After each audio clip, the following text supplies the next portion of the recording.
Hello, I'm your host, Leonard Duncan. Welcome to a new episode of ATV-TALK and Motorsports Podcast. Please join us every Tuesday at 5 p.m. Pacific Standard Time.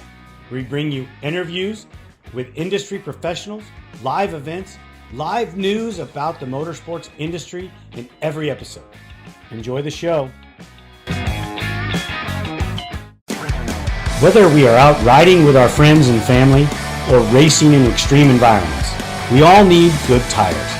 That's why I recommend GBC Power Sports Tires, a division of Greenball Corp. Their products, which include XC Master, Mini Master, and Groundbuster 3, are what leading professionals in the ATV-UTV industry are using. You can get your tires at greenballtires.com or find them on Instagram as GBC Tires for further inquiries. Summer Kukla, welcome to ATV Talk. How are you, young lady? I'm doing good. Excellent. Well, thank you so much for coming on the show. I really appreciate it. Thank you. So yesterday was, I think it was yesterday or the day before, it got a little exciting in your life. Yeah, it was Saturday, actually. I was riding around our property and I'd been riding all day, just practicing for this weekend because this weekend is a race up at Paris for Southern California Flattrack. And I decided to hit a rut and I went over the bars and I landed on my shoulder and so I broke my collarbone. And how painful is it? I was crying and I don't normally cry when after I've fallen. I normally just get right back up and get on the bike and keep going. But this hurt like really bad. It was like on a scale of 1 to 10, it was like a 9. It was bad. But we went to the ER and they put an IV in, which actually that was even scarier than falling. I don't like needles. And so they said that they were so then they did x-rays and blood work and they gave me morphine, which was kind of funny about that because an hour later, after I had stood up and was kind of moving around and once we were going to go home, my teeth started chattering and I was like all like high strung and like nothing had happened. And I was so tired and exhausted, but I wasn't even like feeling it. So it was kind of crazy. Yeah, that's a bad thing, huh? Yeah. And then when they were wheeling me to the x-ray room to get x-rays, or no, it was when they were wheeling me to go get a CAT scan to make sure that I hadn't broke anything in my neck or done anything to my head. I saw a guy in handcuffs and that was probably the highlight of my day. And he looked like he had a broken foot, so that was pretty cool. And I was like, Grandma, he was in handcuffs. Did you see that? That was wild. So, you know, how did your grandma and grandpa take that? The guy in handcuffs or me breaking my collarbone? You're breaking your collarbone. Oh, well, they were okay. They weren't mad or frustrated about it. It's kind of a bummer we're gonna miss the race this weekend, but I'm hoping that if I can be consistent the rest of this season, then I can get the championship for the class that I'm racing. And hopefully if I'm just consistent and go every race. And then I think the last race of the season, they're gonna add 10 points or something. I'm not exactly sure what they're doing, but they're adding 10 points. So hopefully that'll help with points that I'm going to miss for not being able to go to this race. Are you 100% sure you'll be back on the track for the next one? I hope so, because I think it's going to be 4 weeks, or it might be 5 weeks until the next race. And so I'll have plenty of time to heal by then. Are you already ready to get back on the bike? Oh, yeah. No big deal. I'm ready. It's no big deal. It doesn't hurt. Yeah, It doesn't hurt. I can do I've it. been waiting for this race for weeks, and it finally's gonna be here, and I can't go, and it's like, oh, Well, it happens. So let's get into it a little bit. You ride dirt track bikes right, in mostly a male sport. yeah. So There's very elaborate on that. um. Well, I would definitely say that it's a sport surrounded by men, and there's not very many women doing it. And I think um, one of my main things is I don't really like racing with the women because they're not as aggressive as the men, and the men are much more aggressive. And well, some of them are, some of them aren't, some of them will bang handlebars or whatever, and they'll go over to my grandpa and say, "Oh my gosh, I'm so sorry," and it's like, no, it's okay. Like I don't, I like that. I like the close racing, and I think it's easy to think that it's something that just men can do when it's something that women can do too. But at such a high level, there's very few ladies doing it. Um, Are you looking to gain a level in the sport as far as keep on progressing through the classes to get to the pro class? yeah, so that's the goal. I just moved up from the novice class at Paris from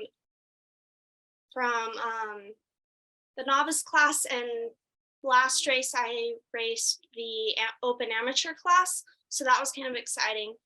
And then the next step from that is expert, and then it's pro, which um which is it's that's the goal, to be able to race the pro class and to be able to do that. But I think I'm getting the more I ride and the more I practice and the more I race, I'm definitely getting better, and I've improved a lot on the 450 the last year and a half or so that I've been on it, because last season was my first full season on the 450, and I've definitely improved a lot on that. And I really like riding the bigger bikes. That's a lot of fun. More power, huh? Yeah. So how does Grandpa feel about you taking his ride away from him? Oh, well, he got it back, so it's okay now. You built your own bike? Yeah, we got a DTX Sierra 450. I think it's an '07, and I like that a lot better because it's heavier, and I'm not very heavy. I'm like 95 pounds, give or take.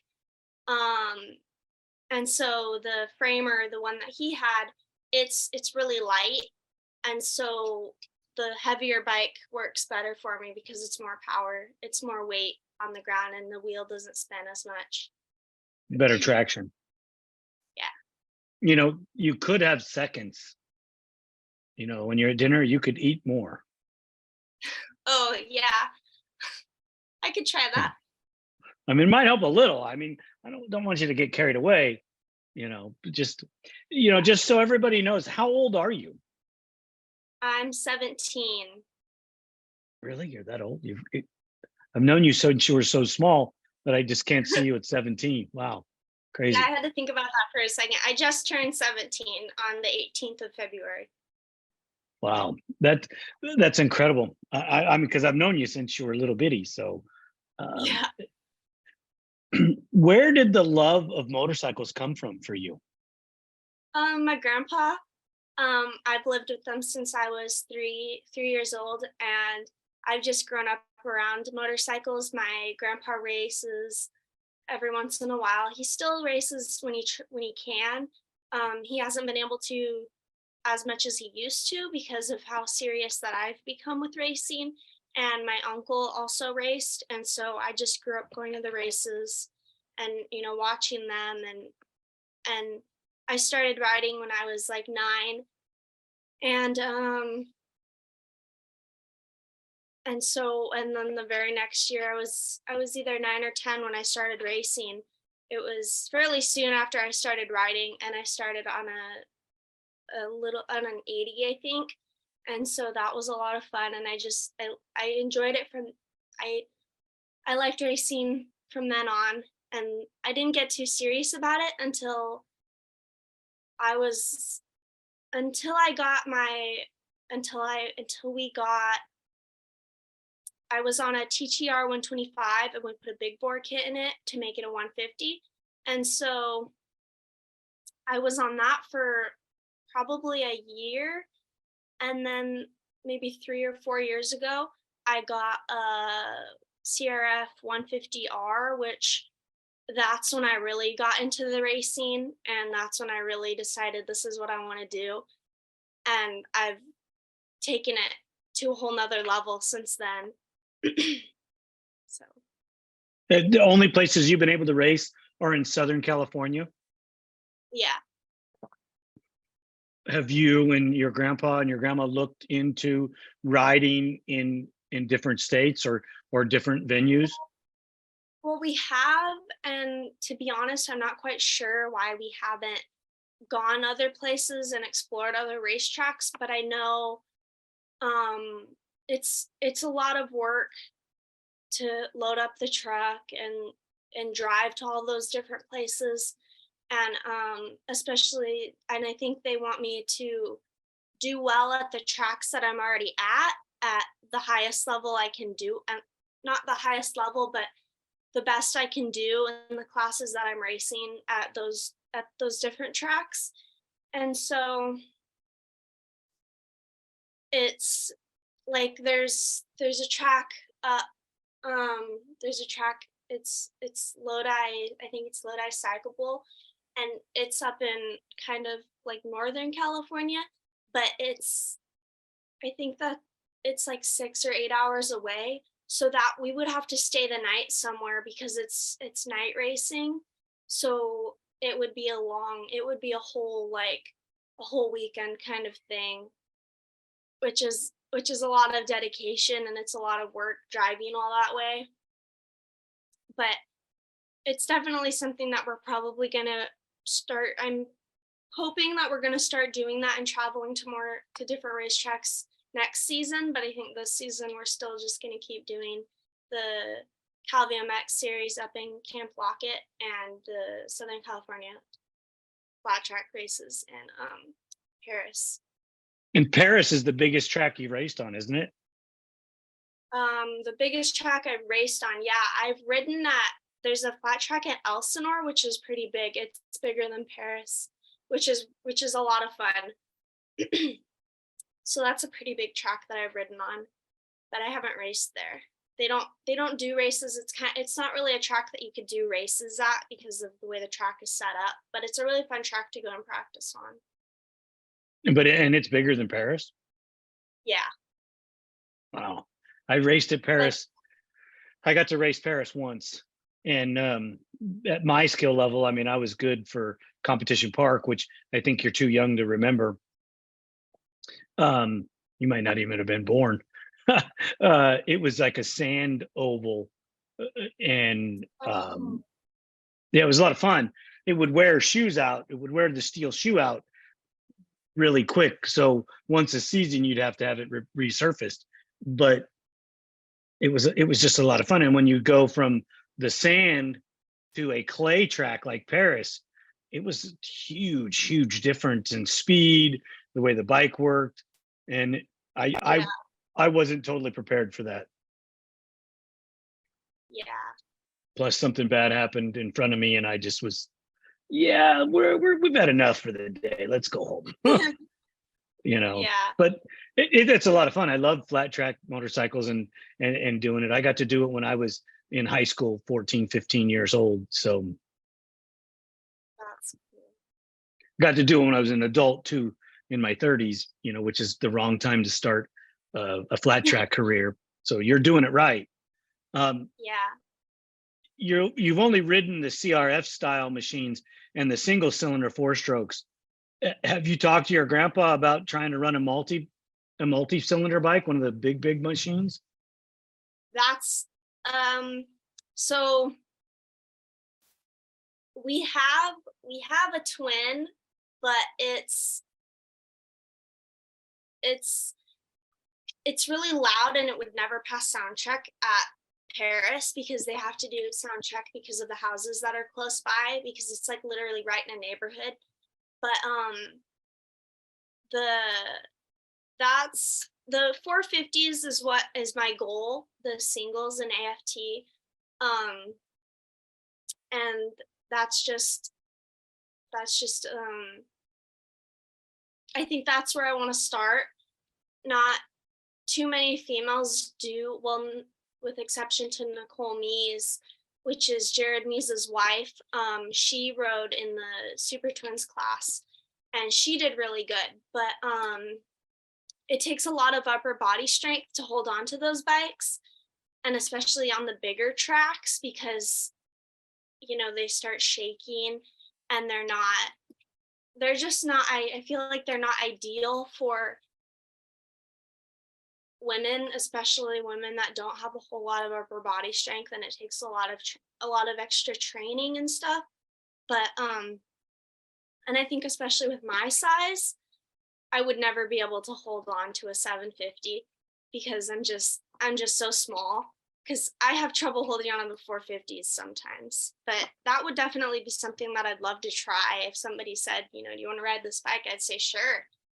As you get a little older and you start changing your training style, you will develop more and more muscle. Yeah. And I think, and that's definitely the goal. But I think right now I can't see myself moving into a twins class, just because they're so, and in AFT, the twins classes are so aggressive and so competitive. Like, it gets scary sometimes, even just watching it. I can't imagine being out on the track. I think that you'd get hooked the moment you did it. Yeah, I probably would. For sure. So when you were growing, saying, put me back on the 450. I don't know about that. You seem like you adapt pretty well. So I think you'll be awesome at whatever machine you decide to ride. You grew up in the desert, so logically you should have became a desert racer, and that didn't happen. Yeah, well, my uncle did motocross, and he did desert, and he did flat track, but I think I'm not a big jumps person. Like, I don't really like my wheels leaving the ground. And when they do, I'm like, whoa, that wasn't supposed to happen. I like being close to the ground. I don't like being in the air, or I just like it flat and circles. Me and my grandpa go and ride in the desert about once a week, but it's nothing too crazy. We just kind of cruise. And then when they want to go on faster rides, they'll leave me here because I don't really like going very fast in the desert. I just like going out and kind of, trying new things, pushing my limits every once in a while. But it definitely helps with workouts too, because it gets you're all over the bike. But desert isn't my thing. I think flat track's where my heart is, for sure. Where that's what you're made for, right? Yeah. That's so awesome. Did you ever try the motocross? I know you don't like to jump, but you got to go do it before you figure out you don't like it. No, I haven't tried it. And one of my really close friends does motocross, and he loves it, and he's really good at it. And I was like, you should take me sometime. I was like, I can go on the Pee-wee track. I was like, I don't want to do like that looks fun. Like watching all the little kids just kind of go over the jumps. That looks fun. But I don't know. I don't think I'm made for like doing jumps. I don't know. I mean, you have a point. I've never tried it to say I don't like it. And I'm not saying I don't like it. I'm just saying I don't think it's my thing. I If understand I that. That's great. tried, I don't think I would, but I don't know. What about the evolution from most flat trackers? They end up on the asphalt. Do you ever see yourself rolling Um, that direction? I've heard from a lot of people, which is kind of funny because I've never been on a road bike or, I've never ridden on the road. And a lot of people tell me you need to stop riding the flat track bike like a road race bike. And I'm like, I've never ridden a road race bike, so I don't know what you're talking about. This is just how I ride. And I've heard that from multiple different people. But one of my friends went to Europe last year and raced moto over there. And so he does road racing, and I see pictures of him and it's like, that looks so fun. Like, you don't even have to put your foot down. Like, it just looks really fun, and it's definitely something that I would love to try, and that I would be open to do. But I think a lot more money goes into that than for flat track. I think the bikes are much more expensive, which makes sense. But I don't know. Right now, I just see myself trying to do really good in flat track for the time being. One step at a time, right? Yeah. That's pretty cool. What do you like, the clay track or the harder track or the looser track? Because the when you race up here in I forget the name of the place that you race up on the mountain. Campo, yeah. Yeah, when you race up at Campo, it's a looser form dirt. It's not like the clay Yeah. track down at. So Paris is kind of a mix. Like, sometimes it'll groove up, not regularly, but every once in a while it'll start to get a groove. And on occasion, Campo looks like it could groove up, but Campo is definitely much more of a cushion than Paris. And I have to say that I don't really notice a difference between the two tracks. I mean, I've grown up at Campo, and I really like Campo. I like the track, I like the people, but I don't know, I wouldn't say that I have a preference. Anything's better than here, though. So that would Wow. that's probably, as long as it's smooth, I can handle it. Sorry, Grandpa, I didn't mean to slap you down like that. That's too funny. Well, what I was getting at is they're two totally different bike setups almost. Different air pressures. Pretty much the only thing that we change is gearing, because Paris is a bigger track, so it needs different gearing, and Campo is a little bit of a smaller track and it needs different gearing. So we don't mess with the tire pressure too much at either of the tracks, but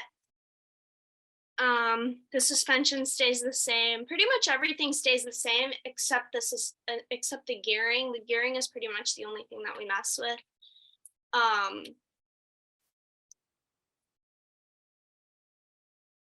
I think I'm thinking that's about the only thing that we mess with on the bikes before we Right. go, or before switching, before going to different races. Right. Sorry about that. I had to So- adjust that. I was speaking to your grandmother one day, and you were down in the shop with your grandfather. Do you get to spend much time physically working on the machine and learning about it? Yeah, I love doing that. That's definitely another thing that I really enjoy with the whole motorcycle deal, is I love working on the bikes, and I'm actually restoring a mini bike right now, a Polestar. And so that's a project that one of our many projects that we're working on. And we're also working on a 250 and I think a 100. Um, and we're also working on a 360. So there's a bunch of projects everywhere. It's kind of hectic. It's like, okay, which bike does this engine belong to? Oh yeah, that's a 250 engine. Oh wait, this is also part of the 250 engine. It's kind of ridiculous. We have stuff everywhere. But yeah, I You really spent a like working on the bikes and learning about it all. And I can sit there all day and ask grandpa, okay, what does this do? Why does this do this? Like, I love learning about all of it and learning everything. That's so cool, you know, that you get to experience that and have that backup to fall back on as well. Have you thought about what you want to do for the rest of your life besides working on motorcycles and racing motorcycles? Um, well, so ever since I was like 12, I've been really into crime shows and I could literally sit there and watch those all day long. And so I have so many interests. My interests vary. Like, I have a wide variety of things that I enjoy doing and things that I would love to do. But right now, this March, hopefully by the end of this March, I'm starting college courses in forensic science. And I want to get a degree in forensic science to become a crime scene investigator, Wait a minute, wait a minute, wait a which, minute, wait a minute, wait a minute. You're 17 right. and you're going to start taking college courses already. Yeah. So the thing with that is it's cheaper and it's easier to start now. So, and it'll also be easier for when I'm able to finish. So I get like the credits, which is like how many courses or whatever. I think each course is like 3 credits or something. So I have to have like 126 credits to finish to get the degree. So I'm starting it now through what they call dual enrollment, which is doing high school and college like at the same time. And so I'm going to be starting that at the end of March. And so they send us, it's all online. And so I don't have to go in or anything. And so I'm going to, for the end of this school year, and then the 12th grade school year, I'm going to be doing this and getting credits to put towards the degree. Do you homeschool or you go to school?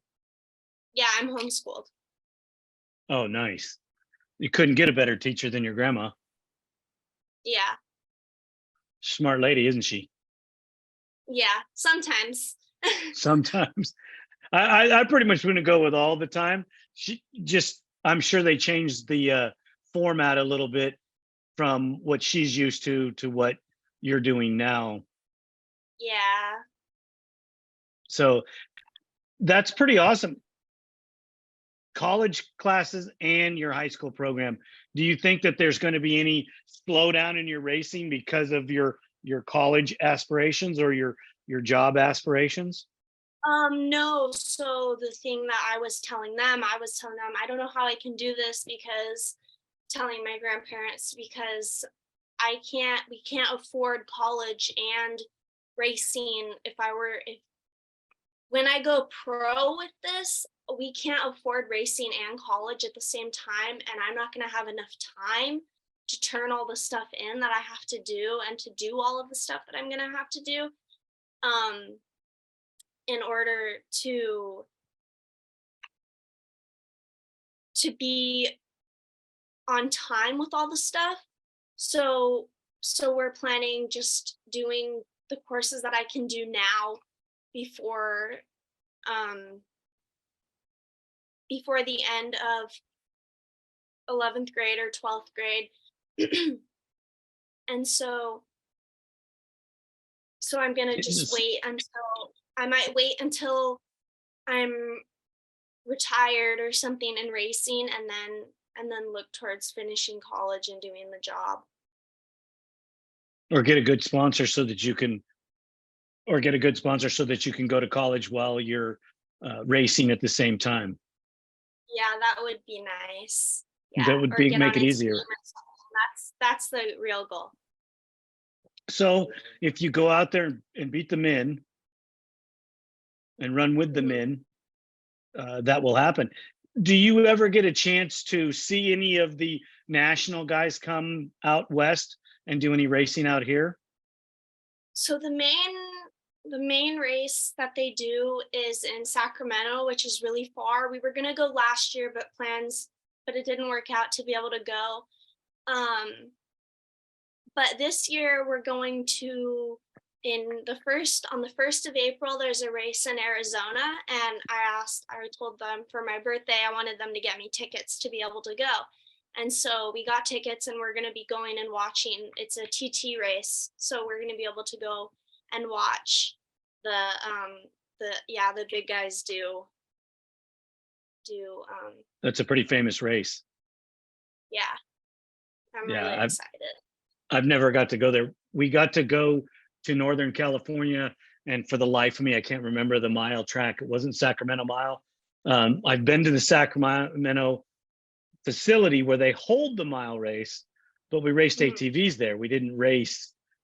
We didn't do flat track. I would love to go see that. Plus, we got to go watch Del Mar when they were racing Del Mar flat track. I got to watch those. So I was too little, I think, to really grasp all who was there. Like, I'm pretty sure Brad Baker was there one of the times, and I think a couple other really big racers. And I really wish I had realized like who these people are, because I would have been really interested in watching them race. But I was little, playing with my cousin or whatever in the dirt, or off exploring. But yeah, Well, so I have been there, and I never got to race there, but I want to race there. That would be a lot of fun.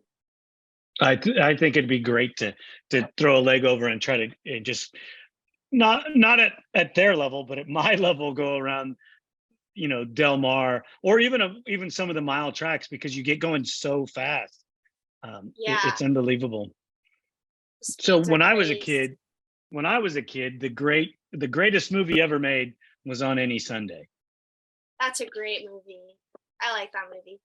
Oh, for flat track racers, it's phenomenal, isn't it? Yeah. That's a really After you watch that movie, you wonder why the sport isn't bigger. Yeah, there's a lot of reasons why it's not bigger. Well, I don't know, other than the fact that you can't go to a fairgrounds or the stadiums and not see the fans or the stands full. You probably could use a little bit bigger venues, but it's phenomenal, the artistry and talent it takes to ride a motorcycle at that speed sideways, with your feet on the pegs. I'm not really sure how anybody could say that doesn't take talent. Yeah. And all of your fastest road race people ride motocross and flat track.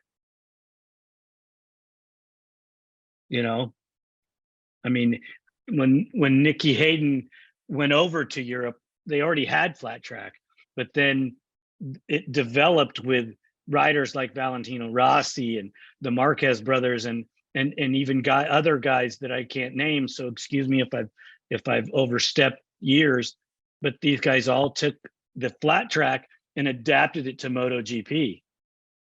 And you can see them drifting motorcycles on the asphalt like you would drift a dirt track bike. It's phenomenal to see, even though dirt track turns left, these guys are turning right and left and drifting the motorcycles. It's poetry in motion, in my opinion. Yeah. And MotoGP starts in 2 weeks.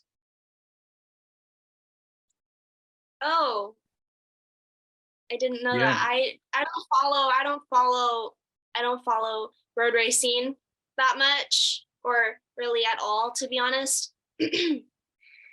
or You Supercross. should. Mainly You should flat watch track. MotoGP. You should watch I MotoGP. really want to. I want to. Well, I mean, when you're watching some of those guys ride, Nicky Hayden, if you know who he was a dominant flat track racer in America and went over there and won a world championship on the asphalt. Yeah. And his brothers are pretty fast, or were pretty fast here in the States. So, Yeah. I mean, it's all educational. It really is. I mean, I'm a Mark Marquez fan. My dad is a Marquez fan and a Rossi fan, but I've kind of lost track of some of the people in the States that ride flat track, because all of the guys that I used to watch have retired. Yeah. I'm old. It's okay. You don't have to. There's a lot of really young riders coming up. Like, I mean, probably more than half of the singles riders are under 20 years old. Like they're really young. Cody Kopp, the kid that won the championship last season, he won 7 races that season, and he's like 17. So it's wild seeing all these kids that are my age like doing all this crazy stuff, and it's like, wow, like that's a lot to have accomplished already at such a young age and at such a big high level. Well, there you go. Why aren't you there? Not ready yet. I'm working on it though. That's all anybody can ask. Yeah. I watched on social media, I see a guy, and excuse me if I butcher the name, JD Beach. Yeah, I'm a big fan of him. He's like my hero. Like, he's my favorite racer by far. He rides multiple classes.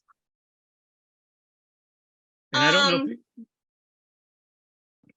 well, I've seen, well, for AFT, he just rides the Super Twins class, but I'm sure he rides, I know he does motocross sometimes as training, and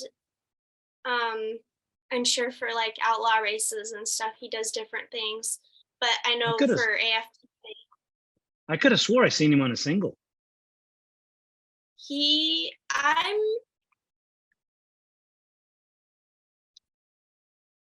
I'm not sure if he ever raced a 450 before he raced the twin, but I've just started following AFT this like last season. The beginning of last season was when I really got into it. And so I follow all of the riders, and I'm really into all that. That's awesome. I am too. I just am so spread out. I don't get to catch it all, Yeah, I have posters of 10 different riders on my wall. To my left, I have the one on the top left is Morgan Mitchler, and then Chase Sadoff, Dalton Gutier, Cody Kopp, Maxwell, Brandon Robinson. I have 2 Shannon Texter posters, and I have a JD Beach poster, a Corey Texter poster, and a JC Jones poster. That's pretty awesome. Yeah. Well, I'm hoping that the podcast will get large enough and cover enough arenas that some of these people will want to come on and talk flat track racing with me.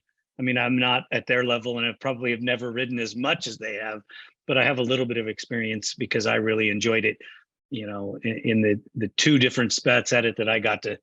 We used to convert, which now it's an everyday thing where you convert a motocross bike into a flat track bike.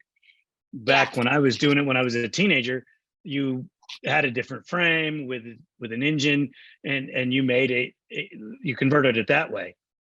We just converted the motocross bikes and rode them. And then in my last stint, we were riding TT 500s. So everybody that's raced flat track knows a TT 500. So Oh yeah, my grandpa has one. Yeah, they're mine are awesome.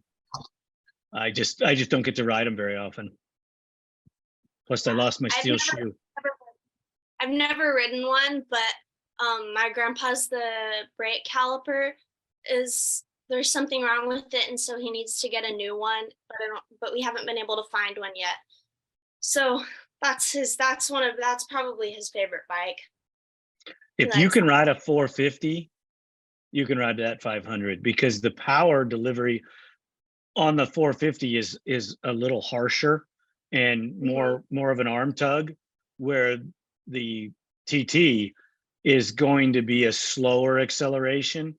And it's not that the machine is slower. That's not what I meant. It's going to be less taxing on your body, especially your arm strength, to ride it, because they're so smooth. You just sink down in the seat and twist the throttle and have a good time. Yeah, I was when our 450 framer, which was the only 450 flat tracker that we owned at the time, was when it was actually in your shop. We were wondering what bike we were gonna put me on and what I was gonna ride, and